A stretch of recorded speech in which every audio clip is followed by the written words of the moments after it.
प्रारब्ध के सभी दर्शकों को मेरा नमस्कार। मेरा नाम है संदीप आर के सिंह और आज हमारे साथ है बाबा रामदास जी प्रारब्ध चैनल पर। बाबा जी बहुत बहुत स्वागत। जय श्री राम।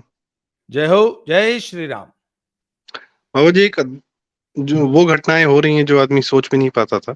अब राजनीतिक रूप से तो ऑफ कोर्स भारत के लिए एकदम हॉट समय है और ठंड जा चुकी है, गर्मी बढ़ रही है और ये चुनावी गर्मी भी बढ़ रही है और अचानक से देखा गया कि हरियाणा में भी गर्मी बढ़ गई और सीएम साहब खट्टर जी ने सुबह सुबह त्यागपत्र दे दिया।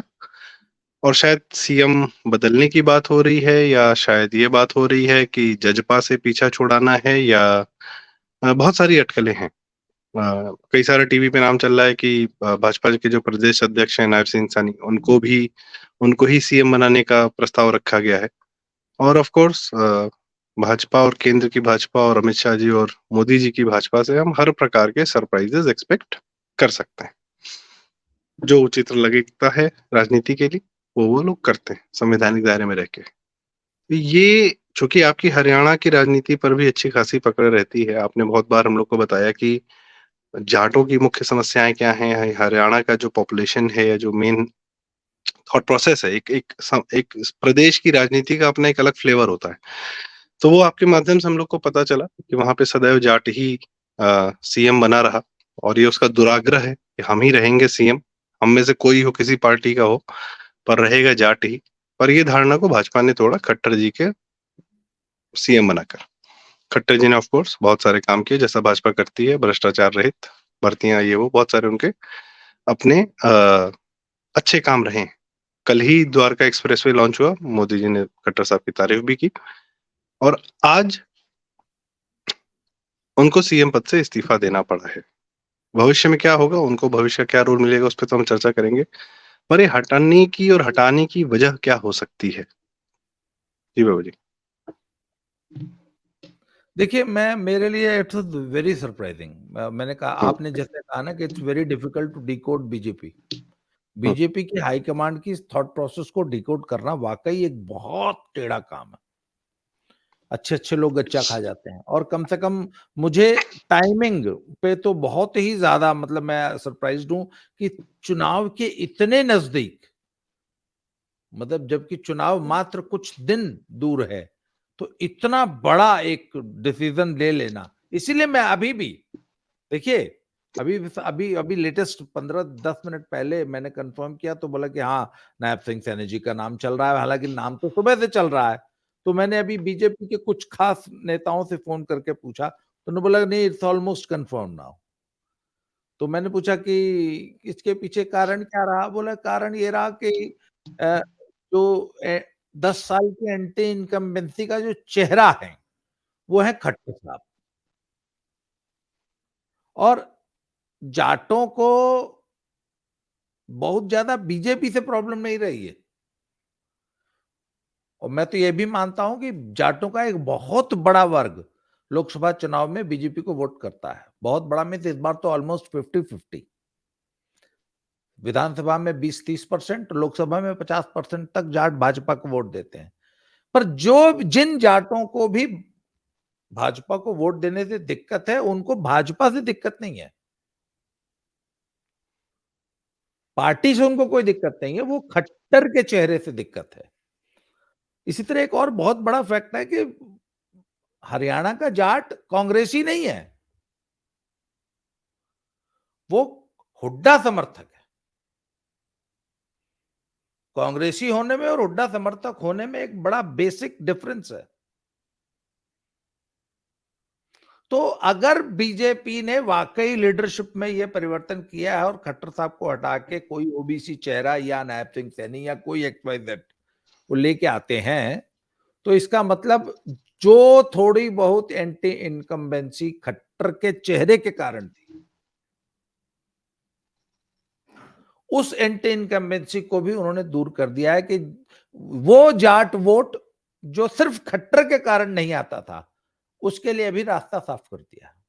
बाकी खट्टर बने, चाहे नायब सिंह सैनी बने या कोई अन्य ओबीसी बन जाए, जाट, एंटी जाट जो सेंटिमेंट रहे समाज में, नॉट एग्जैक्टली इसको एंटी जाट में नहीं कहूंगा, वो जो 35 जात वाला जो समीकरण बनाया है खट्टर ने, और बहुत सफलतापूर्वक बनाया। इस मामले में खट्टर की जितनी तारीफ करनी पड़ेगी कि उन्होंने भाजपा को एक बहुत सशक्त जनाधार, एक बहुत स्ट्रांग वोटर बेस, एक बहुत स्ट्रांग कोर वोट वो देके जा रहे हैं, अगर वो जा रहे हैं तो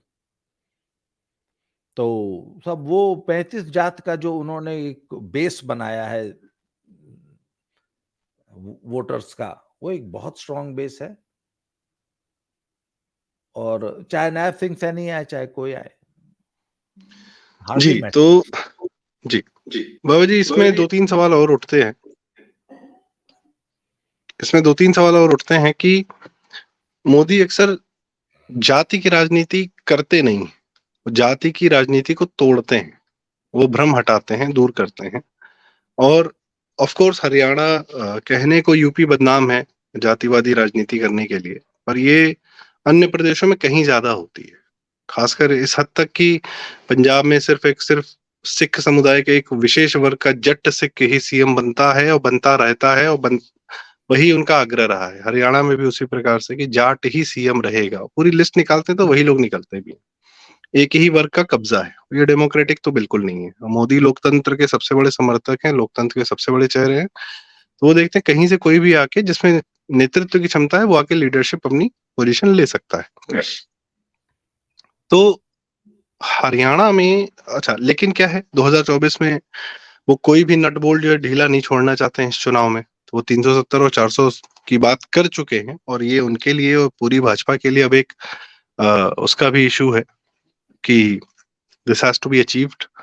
तो कोई, मुझे लगता है कि जो आपने कहा कि अब खट्टर साहब के काम तो भाई किसी भी पुराने सीएम से उठा लीजिए तो बहुत अच्छे काम रहे हैं, भ्रष्टाचार कम किया, हरियाणा को एक नई दिशा दी, और सरकारी भर्तियों में बहुत ज्यादा उन्होंने ओपननेस किया। जो सिर्फ एक वर्ग को सरकारी नौकरी जाती थी उससे बाकी वर्गों को बहुत फायदा हुआ, बिना पैसे लिए दिए जो है किया, ये आपने भी बताया, और ये वहां की जनता भी अपने वीडियोस के माध्यम से बताती रहती है।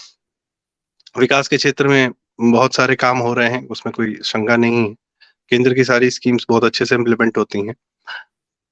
तो कर्म पे क्या परसेप्शन हावी हो गया है या जाटों की एक कि भाई हमारा आदमी नहीं है? 10 साल के कर्म पर, और जैसे आपने कहा कि खट्टर के चेहरे से समस्या है, और एंटी इनकम्बेंसी का, भाई एंटी इनकम्बेंसी अगर उठाई जाए तो शायद कांग्रेसी रूल और जो बाकी हरियाणा में अन्य पार्टियां थी उनके रूल से तो लागू ना अच्छा होगा, बेहतर रूल होगा इनका रूल। तो किस प्रकार की एंटी इनकम्बेंसी रही होगी जो कि ये गुजरात मॉडल, जब रूपानी जी वो पूरा कैबिनेट बदला गया था और उसके बाद गुजरात में अद्भुत जीत हुई, तो उसको यहाँ रिपीट किया जा रहा है। जी बाबू जी, और इसमें क्या जजपा का भी कोई रोल है, दुष्यंत का? मैं नहीं मानता हूं, क्योंकि देखिए बहुत सारे लोग खट्टर के दूसरे टर्म का दोष, स्पेशली जो जाट समुदाय है जिन्होंने खट्टर को हटाने के लिए जजपा और दुष्यंत को वोट दिया था, तो वो ये मानते हैं कि दुष्यंत ने हमारे साथ धोखा किया, और जिस व्यक्ति को हटाने के लिए हमने इसको वोट दिया था उसी व्यक्ति को इसने अगले 5 साल तक हमारे सिर पे बैठा के रखा। खट्टर को हटाने के लिए था वोट उन लोगों का, और जजपा खट्टर से ही मिल गई। तो इसलिए दुष्यंत से खट्टर को हटाने के लिए वोट था, और जजपा खट्टर से मिलके, तो जो जजपा का वोटर था वो जजपा से इसलिए नाराज था। और इस वक्त जजपा की और इनेलो की पोजीशन बहुत खराब है हरियाणा में। तो मुझे ऐसा लगता है, और यदि जजपा और इनेलो बहुत ज्यादा कमजोर होती है, ओम प्रकाश चौटाला जी की पार्टी और दुष्यंत की जजपा अगर बहुत ज्यादा कमजोर होती है, तो उनका सारा वोट जो है वो कांग्रेस की तरफ शिफ्ट होता है, which is not a very good situation for BJP. तो बीजेपी ये भी नहीं चाहती कि जजपा बहुत कमजोर हो या इनेलो बहुत कमजोर हो। 14 से 16-18% वोट जजपा तोड़े, जजपा इनेलो मिलके। तो जब वो बीजेपी की सरकार से बाहर हो जाएंगे और अभी 6 महीने बाकी है, तो शायद लोगों की कुछ नाराजगी दूर हो जाए, और जजपा का नाराज वोटर शायद वापस कुछ जजपा में जो ट्रेडिशनली उनका वोटर रहा है आज से नहीं है, करीब 30-40 साल थे। चौधरी देवीलाल जी के समय से जो जजपा इनेलो का वोटर है वो शायद जजपा इनेलो में लौट जाएगा। एक ये भी एक एंगल हो सकता है सोचने का। तो जानबूझ के जजपा को सरकार से हटाकर वापस विपक्ष में स्थापित कर दिया है और 6 महीने का समय दे दिया है कि जजपा इनेलो अपनी राजनीति के कील कांटे दुरुस्त कर लें। और एक चीज और ध्यान रखिए, बहुत खराब स्थिति में भी पिछले चुनाव में 2019 के चुनाव में जजपा और इनेलो ने मिलकर लगभग 15% वोट फिर भी लिया है। हालांकि ट्रेडिशनली वो 22, 24, 26, 28, 22 से लेकर 28% की पार्टी रहे हैं दोनों मिलके, पर पिछले चुनाव में 14-15% पे आ गए थे। और वही 8% का जो वोट है वो जब हुड्डा को शिफ्ट हुआ, कांग्रेस को शिफ्ट हुआ, तो लगभग 10 से 12 सीट वो एक्स्ट्रा जीत गए थे। तो बीजेपी ने परोक्ष रूप से जजपा को वापस रिवाइव करने का मौका दिया है अगले 6 महीने में। लोकसभा में तो नहीं करेगी, विधानसभा में। अच्छा, चूंकि अब आपने बताया कि विधानसभा का चुनाव भी है नवंबर में, मेरे ख्याल से नवंबर में ही होता है, महाराष्ट्र और हरियाणा का और कुछ एक प्रदेशों का। और तो अब मोदी जी का एक चर्चित वो भी रहा है कि वन नेशन वन इलेक्शन। तो इसी बहाने यदि विधानसभा भंग हो जाती तो लगे हाथ लोकसभा चुनाव के साथ हरियाणा जो है आ जाता, और उड़ीसा और तेलंगाना के जैसे लोकसभा के साथ साथ इनका चुनाव हो जाता। इसमें क्या समस्या थी? देखिए, ये एक बड़ा प्रूवन फैक्ट है आजकल कि हिंदुस्तानी वोटर बहुत स्मार्ट हो गया है। वो लोकसभा में किसी और पार्टी को वोट करता है, विधानसभा में किसी और पार्टी को वोट करता है। आपने पिछले 2 लोकसभा चुनाव के बाद देखा है कि लोकसभा के बाद विधानसभा में बीजेपी का 6% से लेके 10-12, यहां तक कि कई बार तो 20% तक का एट्रिशन हुआ है। हरियाणा में तो 20% तक का एट्रिशन हुआ है कुछ सीटों पे। 10% तो अमूमन होता है। और भारत का वोटर इतना चालाक है, आप देखिए, आपको याद होगा एक बार उड़ीसा में जो है चुनाव हुए थे और लोकसभा में ओवरवेलमिंगली वोट किया था बीजेपी को, और उसी वोटर ने उसी दिन ऊपर जो है मोदी जी को वोट दे के आया और नीचे जो है नवीन बाबू को वोट दिया। तो वोटर बहुत स्मार्ट है।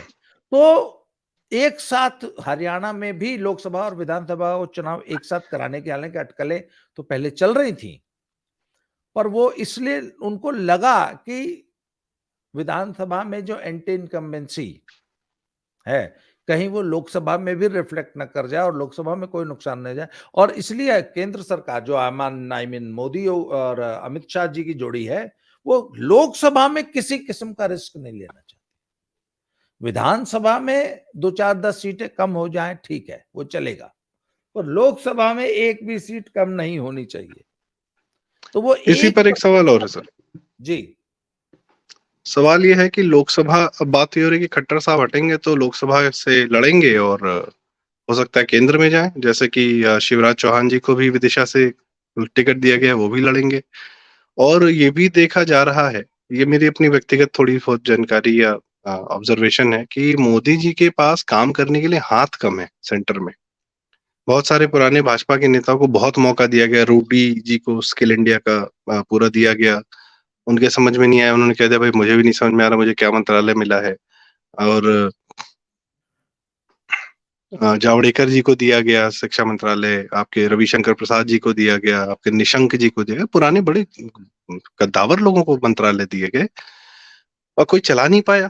अब उसके बाद क्या हुआ कि भाई आईटी और रेलवे जैसे बड़े मिनिस्ट्री जो है ब्यूरोक्रेट्स को लाके जो है देने पड़ रहा है। अश्विनी वैष्णव जी अच्छा चला रहे हैं, बिल्कुल, हरदीप सिंह पुरी जी।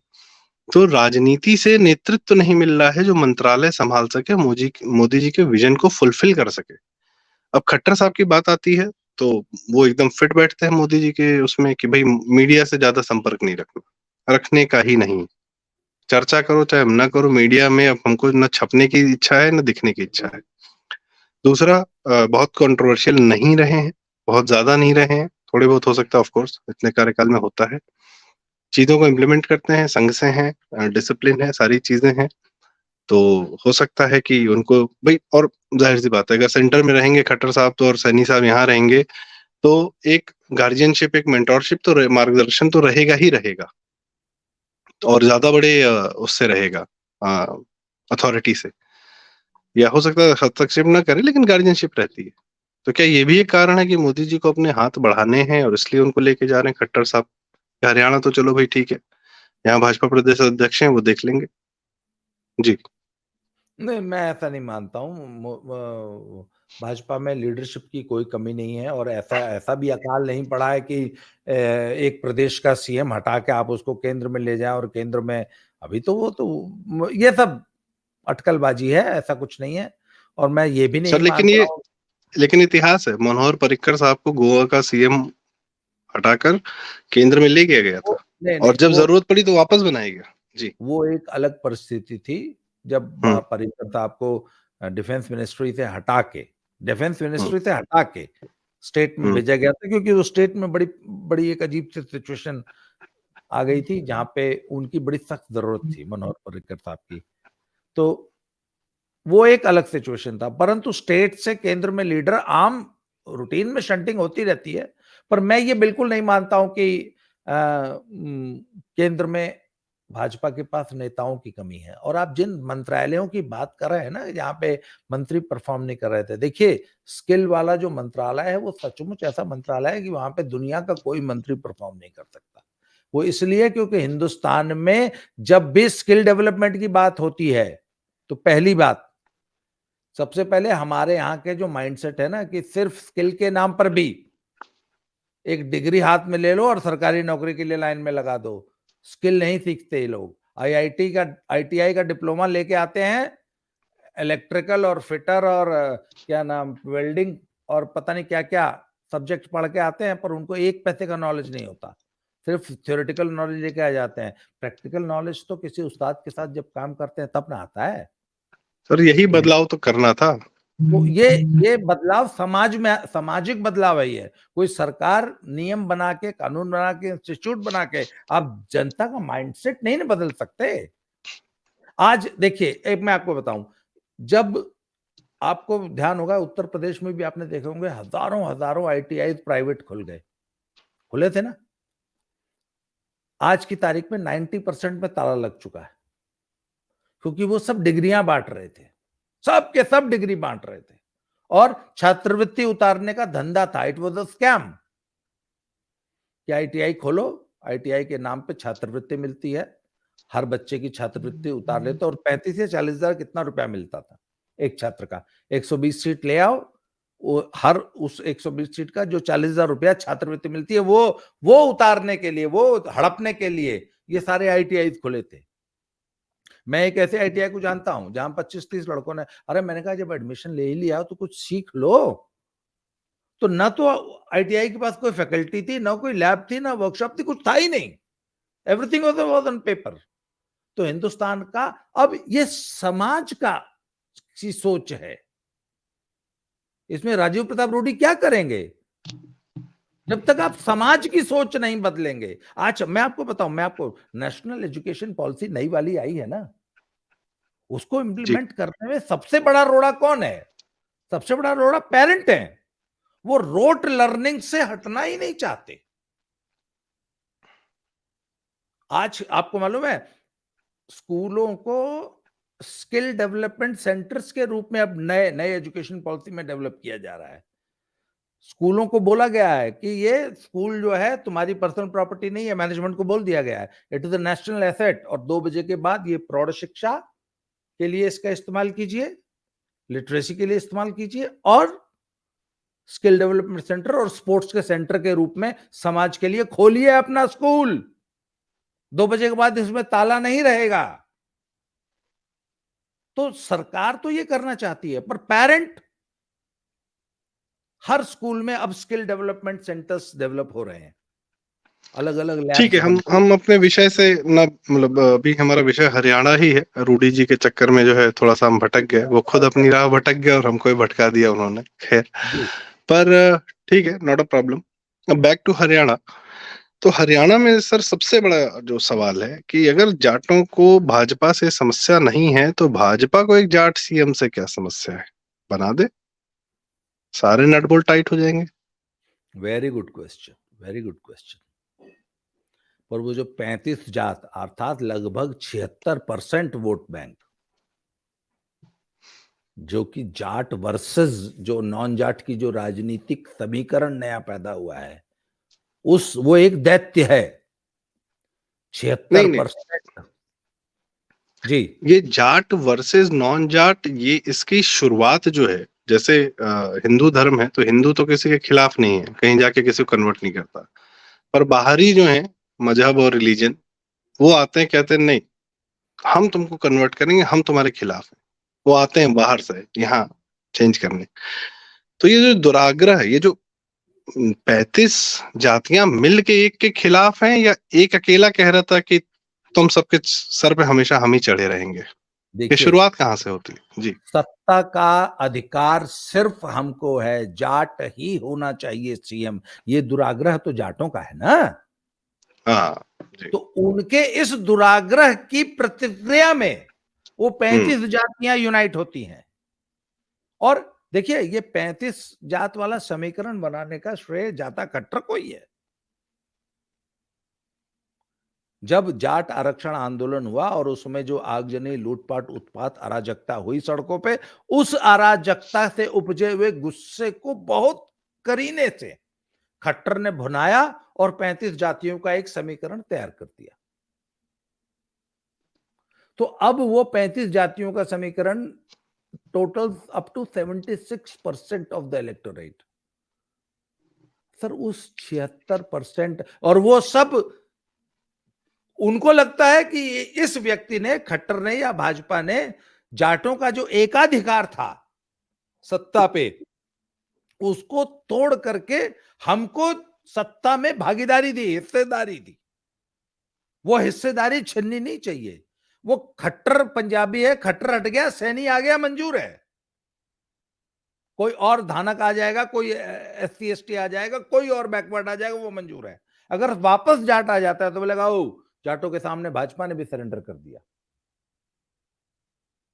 हम्म इसलिए वो ये जो है ना कि 76% पॉपुलेशन को लगता है, नॉन जाट्स को, कि हमको भी अब अच्छा, उसके बाद नो खर्ची नो पर्ची से जो ईमानदारी से प्रशासन चलाकर जो आम गरीब गुरबा को मेरिट के बल पे जो नौकरियां मिली हैं, उससे वो बड़ा एम्पावर्ड फील करने लगे हैं कि नहीं, भाजपा आई, इन्होंने एक अच्छा प्रशासन दिया, अच्छा शासन दिया, ईमानदारी से शासन चलाया, तो देखो हमारे बच्चों को भी अब नौकरियां मिलने लगी हैं। नहीं तो पहले तो इन्हीं के गुर्गे सब नौकरियां ले जाते थे।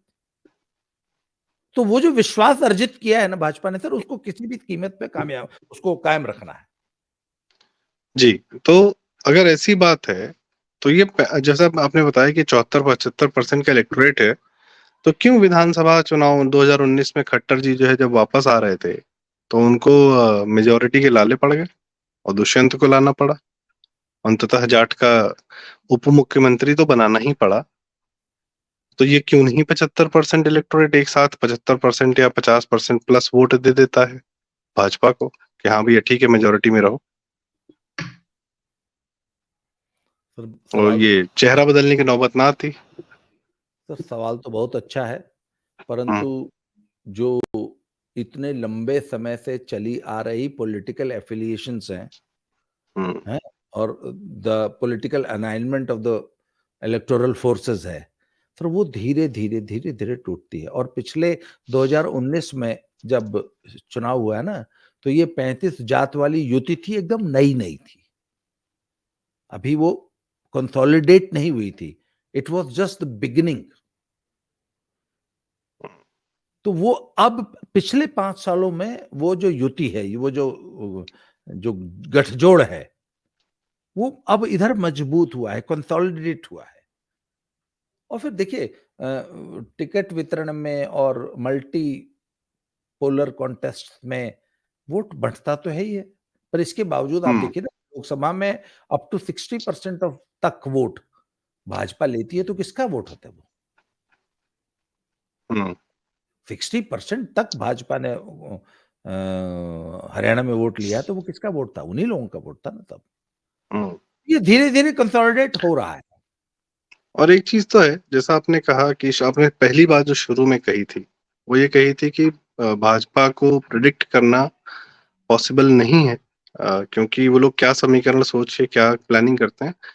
इसका सबसे बड़ा कारण मुझे ऐसा लगता है कि भाजपा का फीडबैक मैकेनिज्म जो है ना, जो वो जनता को, समाज को, राजनीति को, जनता की समझ को जितना वो एब्जॉर्व करते हैं, जितना वो जानते हैं, हम और आप शायद, अ, आप तो फिर भी बहुत लोगों से बात करते हैं, पर जो भाजपा का अपना एक फीडबैक मैकेनिज्म है, मल्टीपल एंगल से है, वो इतना स्ट्रांग है कि वो समाज को बहुत बेहतर तरीके से जानता है, और शायद कुछ कुलबुलाहट हो रही हो, उसको भांप गया हो, उसके आने वाले फायदे नुकसान को देख लिया हो, और इसलिए उसने जो है यह कार्य किया।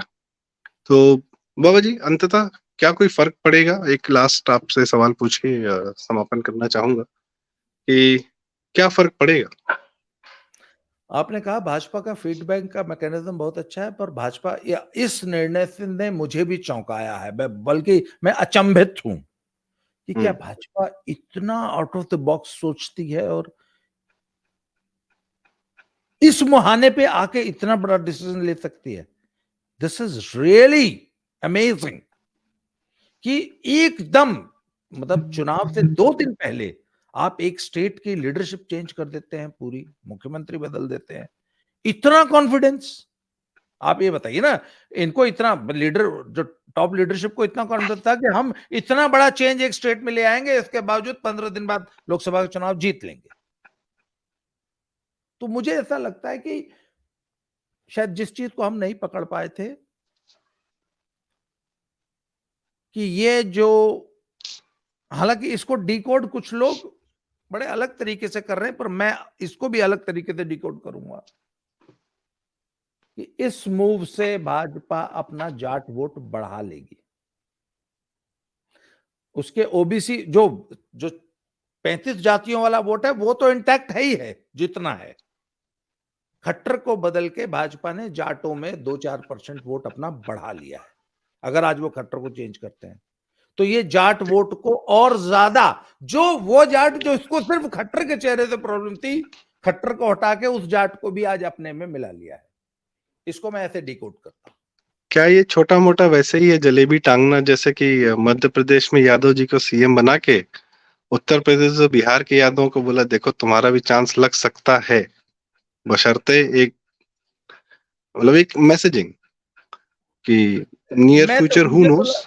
मुझे तो ये लगता है कि ये सिर्फ और सिर्फ जाटों को खुश किया गया है। लो भैया, तुमको खट्टर से दिक्कत थी, खट्टर को हटा दिया, अब आ जाओ, अब दे दो हमें वोट। नहीं, ठीक है। वैसे भी 10 में 10 उन्होंने 14 में भी जीता था, 19 में भी जीता था, और इस बार कॉन्फिडेंस भी है तगड़ा, नहीं, और इस वो बार तो वो मोदी जी के कॉन्फिडेंस नाम पे ही तो है, पड़ी। वो कॉन्फिडेंस तो है, पर मुझे ऐसा लगता है कि खट्टर को हटाने से कुछ प्रतिशत जाट वोट और भाजपा में आ जाएगा, मेरा ये मान। जो बहाना नहीं रहेगा, जिस बहाने से ये हाँ, लोग एक दूसरे को हाँ, कुछ लोगों को भड़का ले जाते भाजपा हैं। को कुछ लोगों को भाजपा को वोट न देने का एक बहाना था, खट्टर। चलो वो वो बहाना भी भी दूर कर दिया आज, वो बहाना भी सही दूर है कर दिया। जी, वो मुद्दा छीन लिया मोदी क्योंकि जी। खट्टर को विपक्ष से हटाने मुद्दा का कोई, छीनने में माहिर है। हाँ, खट्टर को हटाने का नुकसान कोई नहीं था, फायदा ये है कि कुछ जाट हाँ, वोट और मिल जाएगा। हाँ। कोई कहेगा कि रे भाजपा को वोट नहीं देना, तो बोला भाई हटा तो दिया कट्टर नु। अब खट्टर को तो हटा ये दिया, ये भी क्या इफ दिक्कत, राजीव ये तो दे दे। ये भी क्या दिक्कत है भाई? चलिए, ये भी सही। और मोदी जी विपक्ष से मुद्दा छीनने में बहुत बिल्कुल, बिल्कुल, माहिर वो हैं। तो कम्युनिस्टों का बहुत पूरा, कम्युनिस्टों की शब्दावली के सारे मुद्दे पे वो, कम्युनिस्ट क्या है, कम्युनिस्ट शब्द थे, सिर्फ बोलते थे बकर बकर, करना कुछ नहीं। वो सारे कार्य उन्होंने कर दिए। आम आदमी पार्टी बोलती बहुत थी, उसके सारे कार्य कर चुके हैं, शिक्षा, ये वो सब में, हेल्थ में, इंफ्रास्ट्रक्चर, काम, तो सब में जिसको जो तकलीफ थी, सबकी सारी तकलीफ दूर करके, सारे मुद्दों का समापन करके, और भी होगा, बेरोजगारी ये है वो है, अब कोई एकदम सीए लाकर मुसलमानों का एक किसान आंदोलन के सारे मुद्दे उन्होंने खत्म कर दिए, जो खालिस्तानी और किसान में एक आपस में सामंजस्य था, वो भी तोड़ दिया। खैर, तो बाबा जी बहुत-बहुत धन्यवाद समय देने के लिए और हरियाणा पर चर्चा करने के लिए, और मुझे लगता है कि ये हमारी आपकी शिकायत थी कि अरे मोदी जी बहुत नीरस कर दिए हो चुनाव। चुनाव तो को एक थोड़ा-सा उन्होंने हैपनिंग बना दिया है। सर, सत्य हिंदी वाले इंडिया अलायंस के नाम पे बात करेंगे तो हम भी और आप भी तो किसी विषय पर बात करेंगे ना। चलिए, जी, लेकिन ठीक है, इट्स इलेक्शन टाइम एंड हम बात इसलिए करते हैं दर्शकों कि चुनाव में आप भले पॉलिटिक्स में इंटरेस्टेड हो चाहे ना हो, पॉलिटिक्स आप में बहुत जूझ कर इंटरेस्टेड रहती है। तो इससे बेहतर है कि आप भी पॉलिटिक्स में इंटरेस्ट लें, और आप लोग लेते हैं, प्रारब्ध के हमारे दर्शक तो बिल्कुल लेते हैं। और अन्य दर्शक भी पॉलिटिक्स में इंटरेस्ट लें, पॉलिटिकल घटनाओं को अलग-अलग एंगल से देखें। हम हमारे नज़रिए से भी देखें, सत्य हिंदी के भी नज़रिए से देखें, किसी और के भी नज़रिए से देखें, और अलग-अलग प्रदेश की अपनी-अपनी राजनीति होती है, अपना फ्लेवर होता है, वहाँ पे उसको भी समझने की बड़ी आवश्यकता है, और क्योंकि कोई प्रदेश एक दूसरे से अछूता नहीं है। तो कृपया वीडियो शेयर करें, लाइक करें, दूसरों तक पहुँचाएँ और चैनल ज़रूर सब्सक्राइब करें। नमस्कार, धन्यवाद। बाबा जी, जय श्री राम। जय हो, जय हो, जय श्री